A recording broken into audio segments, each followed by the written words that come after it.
Ce mois de juillet est probablement le mois le plus excitant depuis des années, puisque Marvel et DC sortent l'artillerie lourde pour l'été et tous les deux jouent très gros sur ces sorties. Notamment DC qui lance avec ce film le nouvel univers étendu du DCU au cinéma. Mais quand on ne suit pas aussi assidûment que moi tout ce qu'il se passe à Hollywood, on pourrait bien être un peu perdu. Entre l'ancien DCEU, les projets déjà sortis, ceux qui vont sortir, les recasts et autres projets Elseworld, il y a de quoi vraiment ne plus rien comprendre à où en est DC et ce que représente vraiment ce film Superman.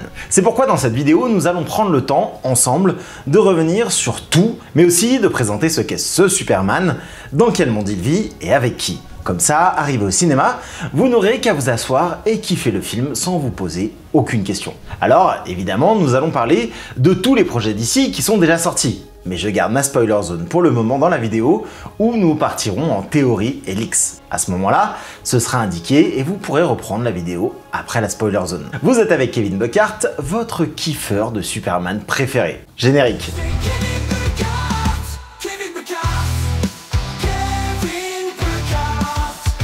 Mais avant de nous lancer dans ce nouvel arc, je dois absolument vous parler d'une petite merveille que j'ai découverte il y a un mois et qui a révolutionné ma vie. On parle souvent des dangers de l'IA, des dérives possibles, etc. Mais pas assez de ce que la technologie peut réellement nous apporter au quotidien. Et le Notepin de Plaude, c'est pour moi l'exemple ultime de ce qu'on peut faire de mieux avec l'IA. Cette petite beauté, vraiment toute petite, change radicalement la façon dont je prends des notes. Réunions, appels, rendez-vous médicaux, oui, je m'en sers grave pour ça parce que soyons honnêtes, dans les 3/4 des cas, je ne retiens rien. Bref, pour tout. C'est discret, élégant, tu peux le porter comme tu veux, en collier, sur un vêtement ou comme moi, en bracelet. Il y a même une petite épingle magnétique pour le clipser n'importe où. Moi qui ai toujours eu besoin de prendre des tonnes de notes, à l'école, au boulot, dans ma vie perso, j'en avais partout. Dans mes carnets, sur mon iPad, sur des post-it qui se perdent, et souvent j'étais le seul à pouvoir les relire. Mais Plaude m'a sauvé la vie.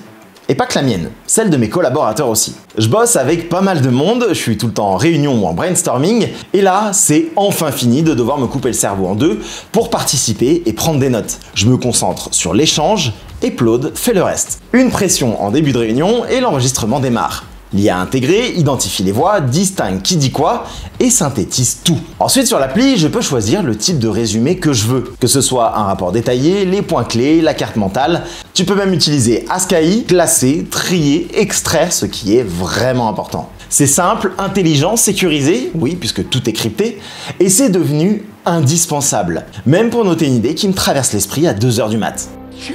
Donc vraiment, que vous soyez étudiant, manager, artiste, créateur de contenu, psy ou cuisinier, ce petit gadget peut littéralement changer votre quotidien. Et si je vous en parle aujourd'hui, c'est parce qu'on est sur un très bon plan pour les Prime Days. En passant par mon lien en description ou en premier commentaire, ou alors en utilisant mon code BUCKART20, vous bénéficiez de moins 20% sur le Notepid. C'est tout simplement la meilleure offre de l'année, mais elle n'est valable que jusqu'au 11 juillet. Alors foncez! Vraiment, c'est pas le genre de bon plan qu'on veut laisser passer. Encore merci à Plaude pour leur confiance, et maintenant, retour à la vidéo. L'énorme bazar d'ici. Pour préparer l'arrivée du nouveau DCU, ça fait des mois que je me plonge dans les comics Superman, histoire de vraiment comprendre le personnage. Moi qui pensais qu'on avait affaire à un héros cheaté, invincible, avec des pouvoirs complètement pétés, eh ben je me trompais totalement.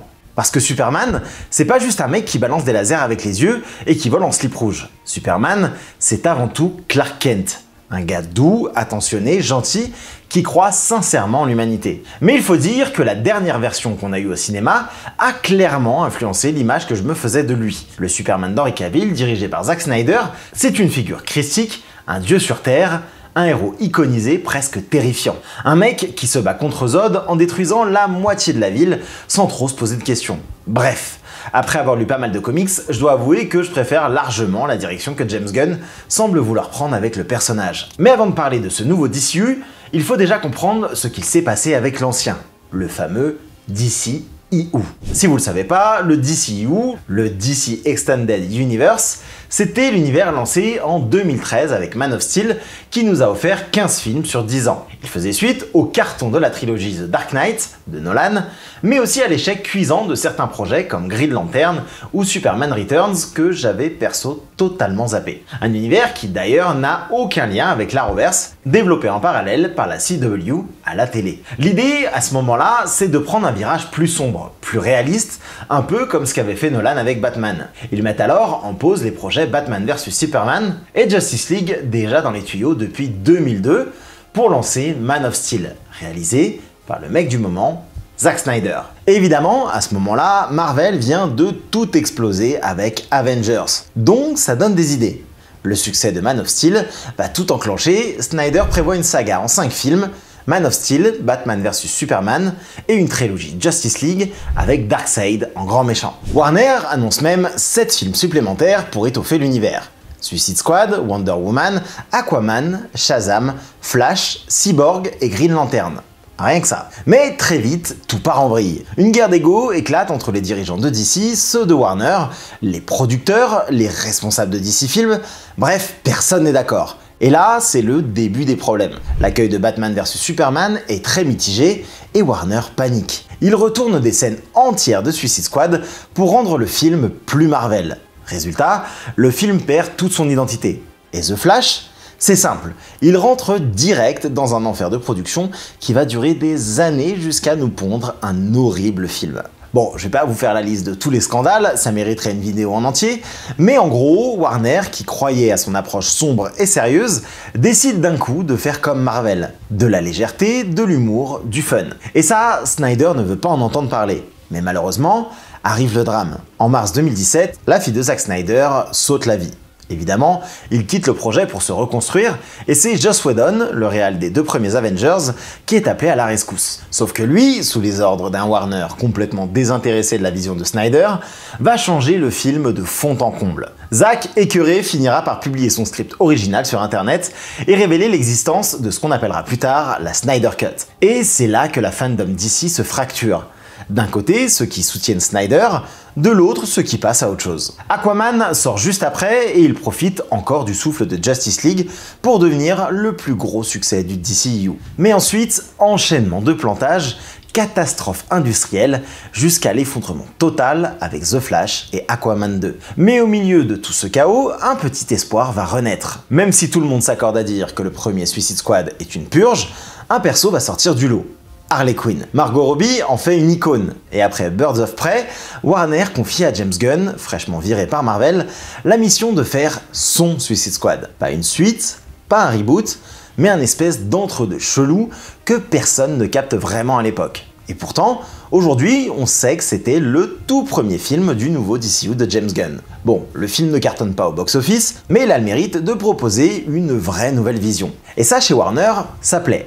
À tel point qu'il propose carrément à James Gunn de tout reconstruire, de créer son nouvel univers. Le bougre refuse dans un premier temps, mais accepte finalement de développer une série dérivée centrée sur Peacemaker. Et surtout, de réaliser un jour un nouveau film Superman. Entre-temps, Warner décide d'enterrer définitivement le DCU avant même la sortie de ses 2 derniers films. Il est temps de passer à autre chose. Il lance alors 2 projets autour de Batman. Le premier, c'est Joker de Todd Phillips, sorti en 2019. Une version totalement déconnectée du reste, dans un monde sans Batman. Le deuxième, c'est le reboot de The Batman par Matt Reeves en 2022. Un jeune Bruce Wayne joué par Robert Pattinson dans un Gotham ultra réaliste, voire plus sombre que celui de Nolan. Et cet univers va continuer avec l'excellente série Penguin. Et c'est au même moment que James Gunn accepte finalement de devenir officiellement le patron de DC Studios. Mais il n'arrive pas seul. À ses côtés, Peter Safran, qui gérera la partie business pendant que lui s'occupe de toute la partie créative. Le DCU est lancé et le DCEU est mort. Et les projets un peu à part, comme Joker ou The Batman, sont désormais classés sous le label Elseworld, un terme emprunté aux comics qui désigne des histoires alternatives sans contrainte de continuité. Genre Superman Red Son, où Clark atterrit en URSS et devient le dictateur d'un régime soviétique. Ah oui, et j'oubliais, tous les autres projets gaming, séries ou même l'Arrowverse de CW ont été stoppés. Et franchement, c'est pas plus mal. Bref, maintenant que vous avez toutes les clés sur le passé, on va pouvoir parler du futur. Le nouveau DCU. James Gunn part donc d'une feuille blanche. Enfin, Presque. Comme je vous le disais, The Suicide Squad qu'il a réalisé est en réalité le tout premier film de son DCU. Et ce n'est pas le seul projet qui en fait partie avant la sortie de Superman. Gunn considère aussi que le film Blue Beetle, l'animation Creature Commando et la saison 1 de Peacemaker sont canons dans son univers. Enfin, toute la série, sauf la scène de fin avec la Justice League. Elle, on la tège. Alors oui, je sais, c'est un peu le bazar, alors faisons le point. Le DCU de James Gunn va être structuré en chapitres. Le premier s'appelle Gods and Monsters, des dieux et des monstres. Il va poser une intrigue globale qui sera partagée entre les films, les séries, les animations. Oui, son univers est pensé comme un tout. Chaque projet d'ici qui sortira, hormis comics, fera désormais partie de cet univers en partageant la même histoire commune. Tous, sauf les Elseworlds, évidemment. Mais rassurez-vous, malgré ce lien global, Gunn veut que chaque film puisse être vu indépendamment. Quand on voit le bordel que c'est chez Marvel après 17 ans d'existence, j'avoue que je me demande comment il va faire. Contrairement au MCU qui se déroule dans un univers parallèle au nôtre, James Gunn veut suivre la tradition de DC et ancrer son univers dans une terre fictive, avec des villes fictives. Pas de New York, Chicago ou Los Angeles ici, mais Metropolis, Gotham, Star City, Central City, Uma ou encore Coast City. Chaque ville étant le fief de son propre super-héros. C'est un monde qui connaît les méta-humains depuis plus de 300 ans, et au moment où se déroule le film, Superman est actif à Metropolis depuis 3 ans. Ce qui nous permet déjà de situer un peu les choses. Batman, lui, est en activité et reconnu, comme on l'a vu dans Creature Commando, et Wonder Woman, elle, ne s'est pas encore révélée au monde. Tout le monde connaît l'existence de Themyscira, l'île des Amazones, mais personne n'en est jamais revenu. On sait aussi que la Justice League n'existe pas encore. Par contre, d'autres groupes sont déjà en place, comme le Justice Gang. C'est une équipe de super-héros financée par Maxwell Lord. Si ce nom vous dit quelque chose, c'est normal. C'était le personnage joué par Pedro Pascal dans le très particulier Wonder Woman 1984. Ici, il sera incarné par Sean Gunn, le frère de James Gunn, et il sera bien moins fantasque, du moins pour l'instant. Son équipe sera composée de 3 héros, le Green Lantern Guy Gardner, Kendra Saunders alias Hawkgirl et Mister Terrific de Michael Holt. Guy Gardner, c'est l'un des 3 Green Lanterns originaires de la Terre. Les 2 autres, Hal Jordan, le plus connu, et John Stewart, auront leur propre série sur HBO. Hal sera joué par Kyle Chandler et John Stewart par Aaron Pierre. Mais c'est intéressant que Gunn commence par nous présenter Guy Gardner. Et si vous êtes vraiment nouveau dans l'univers d'ici, petit rappel, les Green Lanterns font partie du Lantern Corps, une unité créée par les gardiens de l'univers, une race ancienne et immortelle. Leur mission, maintenir l'ordre, la paix et la justice dans l'univers à travers la force de la volonté. Chaque Green Lantern couvre un secteur spatial et est armé d'un anneau. Cet anneau, souvent considéré comme l'arme la plus puissante de l'univers, est alimenté par la volonté de son porteur. Il permet de matérialiser tout ce que son imagination peut produire. Chaque lanterne est donc unique. L'anneau permet aussi de voler, de voyager dans l'espace, de traduire toutes les langues, de créer des armes, de se soigner, bref, c'est complètement cheaté. Et même si les Green Lanterns sont la norme, il existe d'autres corps colorés, chacun lié à une émotion. Le rouge pour la colère, le jaune pour la peur, le bleu pour l'espoir, etc., etc. Et Guy Gardner, lui, est tout sauf un lanterne classique. Il est impulsif, explosif, provocateur et sarcastique.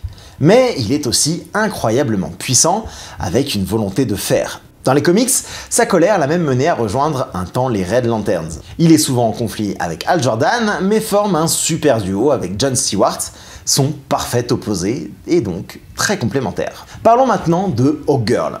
Là aussi, on est sur un personnage complexe. Dans les comics, Kendra Saunders est la nièce de Shera Sanders Hall, la Hawkgirl originale de l'Âge d'Or. Et comme souvent chez DC, il existe énormément d'origin stories différentes pour elle. Mais la plus courante, c'est qu'après une expérience de mort imminente, Kendra devient la réincarnation de la Hawkgirl égyptienne d'origine, avec qui elle partage désormais l'esprit. Une véritable malédiction qui la rend immortelle, condamnée à renaître encore et encore après chaque mort. C'est une personnalité indépendante, forte, courageuse, et elle est incarnée par l'excellente Isabella Merced qu'on a pu voir récemment dans The Last of Us. Enfin, parlons de Mister Terrific. Michael Holt est le deuxième personnage à avoir porté ce nom. Habituez-vous, chez DC, il y a souvent plusieurs versions d'un même héros. Holt, c'est un médaillé olympique, mais aussi un génie scientifique, considéré comme l'un des personnages les plus intelligents de tout l'univers DC.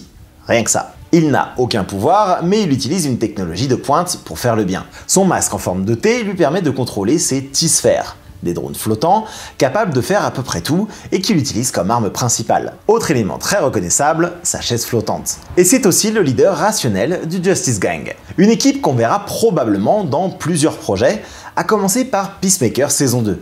Parce que l'objectif de James Gunn, c'est vraiment de présenter un maximum de personnages pour ensuite les faire passer de projet en projet et donner enfin ce vrai sentiment d'univers étendu mais surtout interconnecté. Et ça, c'est juste une équipe. Mais dans ce nouveau DCU, il y a déjà beaucoup d'autres super-héros. À commencer par la Suicide Squad, une équipe contrôlée par Amanda Waller, envoyée sur les missions les plus dangereuses. Les survivants du dernier film sont Bloodsport, Harley Quinn, Ratcatcher, Weasel, King Shark et Peacemaker. Peacemaker qui lui a continué à opérer dans sa propre série, dont la saison 2 arrive très bientôt. C'est d'ailleurs lui qui a tué Rick Flag Jr. dans ce même film. Suite à ce fiasco, le gouvernement interdit désormais les équipes suicides, mais uniquement pour les humains.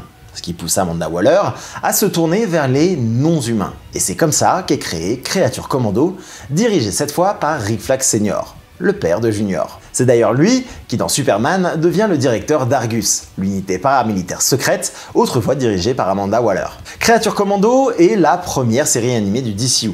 Elle apporte déjà plein d'éléments sur ce nouvel univers. L'équipe est composée de la fiancée, G.I. Robot, Weasel, Dr. Phosphorus, Mermaid et Rick Flag Sr. Ils sont envoyés au Pocolistan, un pays fictif menacé par Circé, une sorcière originaire de Themyscira. C'est peut-être même elle qu'on aperçoit dans ce plan mystérieux de Superman avec sa magie rose. Le DCU inclut aussi plein d'autres pays fictifs, comme la Boravia, qu'on verra dans le film Superman, un pays en guerre où Clark va s'impliquer dans un conflit militaire. Mais ce n'est pas tout, parce que la série Creature Commando nous offre aussi un premier aperçu de Batman. Dans un flashback qui raconte l'origine story de Phosphorus, on découvre que ce personnage était à l'origine un vilain de Gotham, ce qui veut dire que Batman est actif depuis plusieurs années, possiblement bien avant Superman. Et ça colle, puisque le film Batman, prévu dans le DCU, est inspiré de The Brave and the Bold, une série de comics qui met en scène un Batman plus âgé et son fils Damian Wayne en tant que Robin. Et avec eux, toute la Bat Family.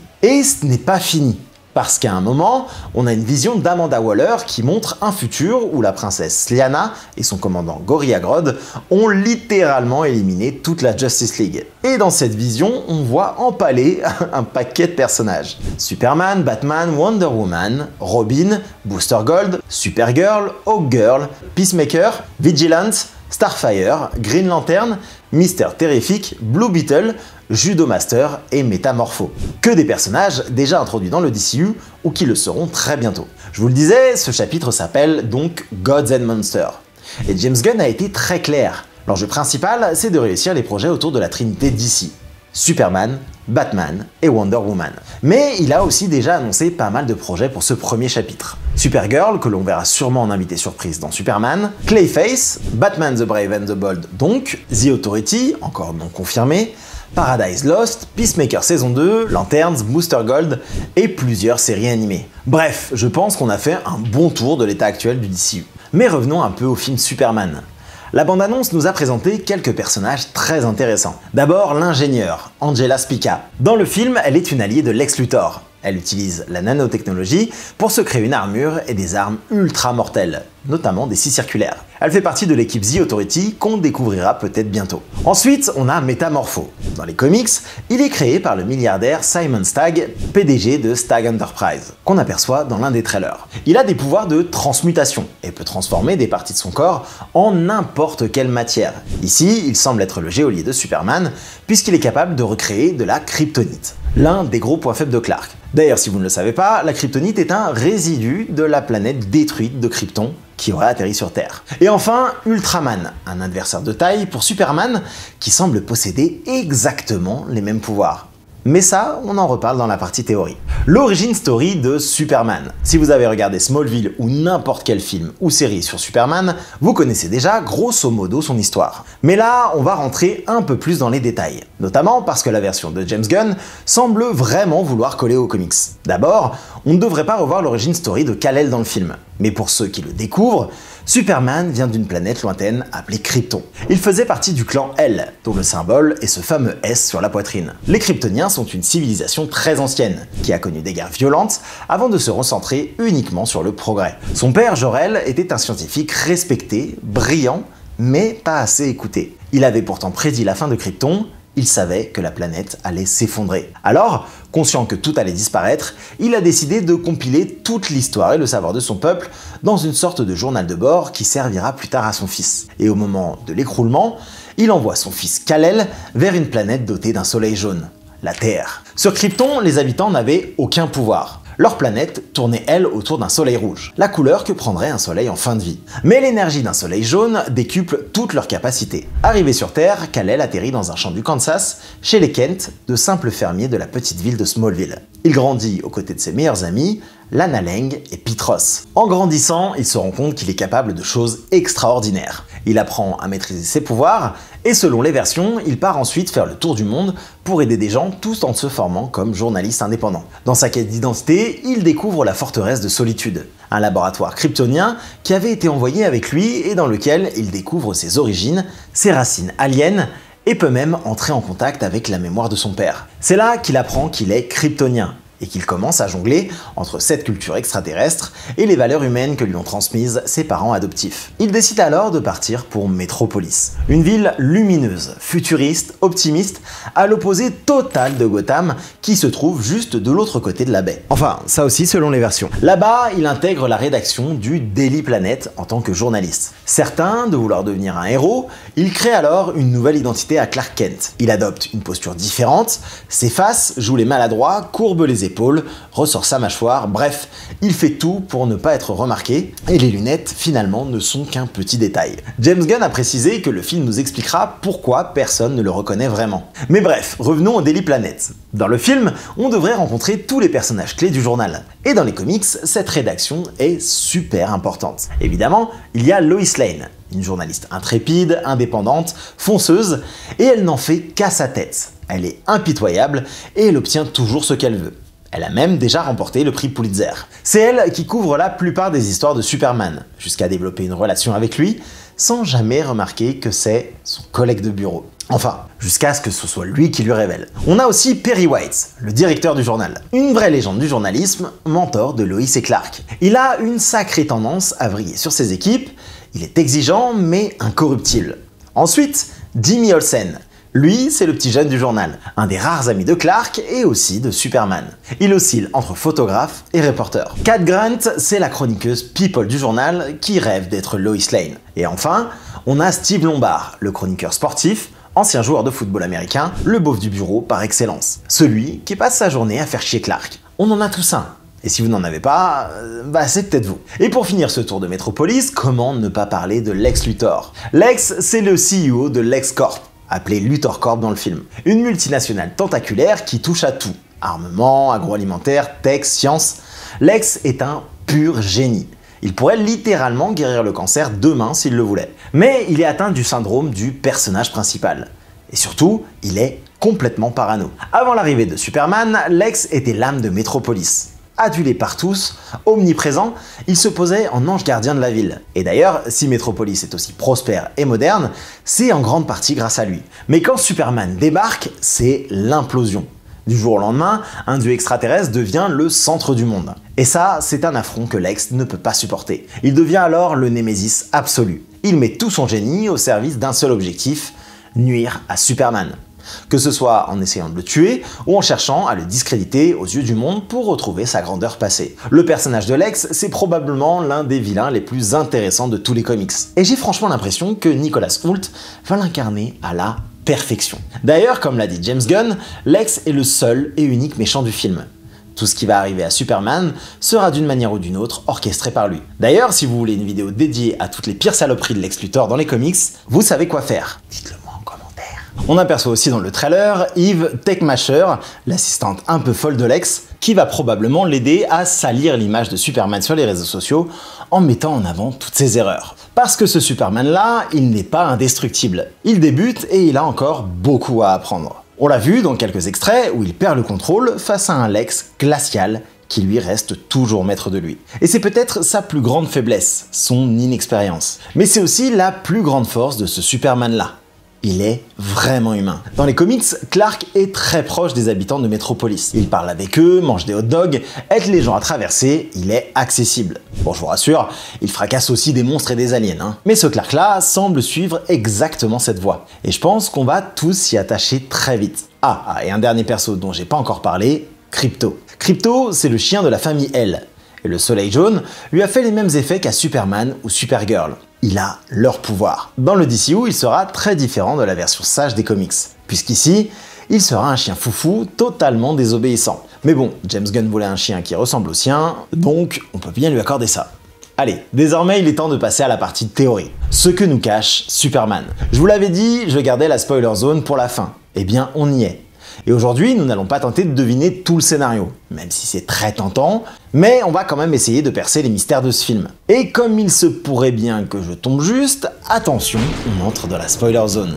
Zone de tous les dangers. Pour les frileux, vous pouvez vous avancer directement à la conclusion. Donc je le disais, ce film nous cache pas mal de choses. Certes, le véritable méchant du film, c'est Lex Luthor, là-dessus, pas de débat, mais dans les bandes annonces, on voit Superman affronter un paquet de menaces différentes. L'ingénieur, le marteau de Boravia, Ultraman, Métamorpho, un kaiju cracheur de feu, une espèce de méduse géante dans le ciel, et même un être inconnu qui tire des lasers avec ses yeux. À la base, le premier montage du film avait été imaginé comme une semaine dans la vie de Superman. Une idée qu'on retrouve souvent dans les comics, avec une notion de saisonnalité, pour montrer à quel point sa vie est intense et chaotique. Beaucoup de comics sont d'ailleurs cités comme inspiration. Le plus important, All Star Superman. Un chef-d'œuvre où chaque chapitre représente une ellipse, un défi à relever pour Superman, une menace à résoudre alors qu'il se sait condamné. Même logique dans Superman for All Season, où l'histoire se déroule sur une année complète. Je pense donc que le film va suivre cette structure, et nous montrer l'évolution de Superman à travers plusieurs crises successives. Le kaiju, l'attaque militaire de Boravia, le marteau qui revient se venger, la fameuse méduse dont je n'ai aucune idée de ce que c'est, bref, une série de menaces qui semblent tout orchestrées dans l'ombre par Lex Luthor. Objectif, décrédibiliser Superman, le pousser à la faute, jusqu'à réussir à le faire condamner et enfermer. Voire pire. Mais si je vous disais que certaines de ces menaces n'étaient en réalité qu'une seule et même menace. Regardez bien Ultraman. Il est couvert de la tête aux pieds, il vole, il rivalise physiquement avec Superman, le marteau de Boravia pareil, il cogne comme un forain et il balance un laser ultra puissant, et ce fameux individu dans la phase sombre du trailer qui tire les mêmes rayons que Superman avec les yeux, même signature visuelle. Je pense que Lex a créé ou récupéré un clone de Superman et qu'il l'envoie sous différentes formes semer le chaos. Sauf que ce clone a un souci. Il semble mal supporter la lumière du Soleil Jaune. Deux théories donc. Première hypothèse, Lex a fabriqué le clone lui-même. Il l'a déjà fait dans les comics. Mais à chaque fois, c'est un échec. Le clone vieillit prématurément, il se dégrade vite et finit par être dominé par Kal-El. Deuxième hypothèse, que je préfère, ce n'est pas Lex qui a créé le clone, mais Jor-El, le père de Superman. Et ce clone serait Hel. Hel, c'est un kryptonien génétiquement modifié, créé avant la naissance de Kal-El, et envoyé à travers la galaxie pour préserver la mémoire et la culture kryptonienne. Mais au fil du temps, il devient fanatique. Il ne voit en Superman qu'un échec, puisqu'il vit au milieu des humains. Et vu qu'il a été augmenté de base par Jor-El, le Soleil Jaune pourrait lui faire l'effet inverse, le surcharger, voire le tuer. Ce qui expliquerait pourquoi, dans toutes ses apparitions, on ne le voit jamais en plein jour. Toujours couvert intégralement, ou alors dans l'obscurité. Quoi qu'il en soit, une chose est sûre, ce personnage-là, au service de Luthor, est kryptonien. Mais selon moi, ce n'est qu'une partie de l'équation. La vraie question, c'est comment Lex a-t-il mis la main sur autant d'êtres augmentés? On voit que Superman est enfermé dans une prison immense, avec des milliers de détenus. Une prison qui semble remplie de super-humains et hors du temps. Et là, on commence sérieusement à envisager la zone fantôme. Pour rappel, la zone fantôme, c'est une dimension parallèle utilisée par les kryptoniens comme une prison extradimensionnelle. Plutôt que d'exécuter leurs criminels, ils les enferment là où ils n'ont pas de besoins biologiques et ne vieillissent pas. En gros, juste une éternité en pleine conscience dans un vide intemporel. Mais cette zone pourrait aussi être une passerelle entre les dimensions, entre les univers. Et là, tout prend son sens. James Gunn a dit dans une interview que Superman et Peacemaker saison 2 seraient cruciaux pour la suite du DCU. On rappelle que le chapitre s'appelle Gods and Monsters et que Superman en est l'ouverture officielle. Je pense donc que cette zone fantôme va devenir un carrefour, une faille vers d'autres dimensions. Et c'est ici que Lex aurait mis la main sur son armée d'êtres étranges. Peut-être même ici qu'il a trouvé Hell. Et Peacemaker saison 2 dans tout ça. Eh bien dans le trailer, on voit Christopher être dans un lieu étrange, avec des portes menant vers d'autres univers. Le multivers existerait donc déjà dans le DCU et il pourrait bien être la grande menace. Dans le trailer, on voit Superman s'échapper de sa prison, mais aussi une faille gigantesque défigurer Metropolis, une brèche d'où s'échappent des milliers de prisonniers, mais aussi les gardes de Luthor Corp. Et cette faille pourrait bien devenir la porte d'entrée d'autres mondes, d'autres menaces. On la voit, elle pourrait même se propager jusqu'à Gotham, voire jusqu'au reste de la planète, et faire en sorte que ce ne soit plus juste le problème de Superman, mais celui de tous les héros du DCU. Et là, le chapitre peut vraiment commencer. Bon, je pense qu'avec cette vidéo, vous avez tout ce dont vous avez besoin pour aller au cinéma tranquillement. Je sais que beaucoup d'entre vous l'attendaient, mais oui, l'arc DC s'ouvre enfin officiellement sur la chaîne. Et je vous le dis, on va bien s'amuser. Encore un gigantesque merci à Upload qui a sponsorisé cette vidéo et qui par la même occasion a révolutionné ma manière de travailler. Grâce à ce petit gadget, fini les notes qui se perdent ou qu'on ne relit jamais, parce que je vous rappelle qu'avec une simple pression, l'IA vous fait les meilleurs comptes rendus de la galaxie avec ce dont vous avez besoin bien organisé. Et ça tombe bien puisque pour les Prime Day, vous avez moins 20% sur le Notepin d'Upload en passant par mon lien en description et premier commentaire ou en utilisant le code BUCKHARD20. Mais attention, l'offre n'est valable que jusqu'au 11 juillet, alors ne traînez pas. Il est temps de gagner du temps et d'être plus productif les amis. Et si vous n'avez toujours pas vu ma dernière vidéo sur Spider-Man Brand New Day avec Hulk et le Punisher, ça se passe juste ici. Nous, on se retrouve la semaine prochaine pour une analyse détaillée du film. Et les amis, je n'ai plus qu'à vous dire de kiffer un maximum ce film. Et surtout, n'oubliez pas d'être curieux, c'est le secret pour être heureux. Ciao!